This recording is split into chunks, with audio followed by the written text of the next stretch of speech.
ഓം പരാശക്തി നമ. മധ്യപ്രദേശിൽ നിന്നെത്തിയ രാഷ്ട്രീയക്കാരോട് സംസാരിക്കുകയായിരുന്നു അമ്മ.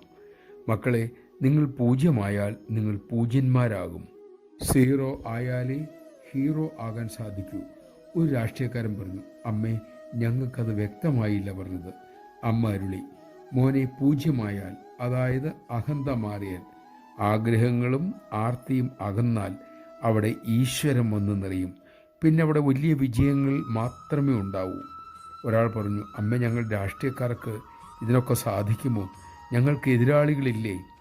അമ്മ അരുളി, മക്കളെ, എതിർക്കാം, പക്ഷെ അത് സ്വാർത്ഥതയ്ക്ക് വേണ്ടിയാകരുത്, ധാർമ്മികതയ്ക്ക് വേണ്ടിയാകണം. ശക്തി അകത്തുനിന്നാണ് വരിക, പുറത്തുനിന്നല്ല മോനെ. നമഃശിവായ. ശ്രീരാമചന്ദ്രനും ശ്രീകൃഷ്ണനുമൊക്കെ പയറ്റിത്തെളിഞ്ഞ രാഷ്ട്രീയക്കാരായിരുന്നു.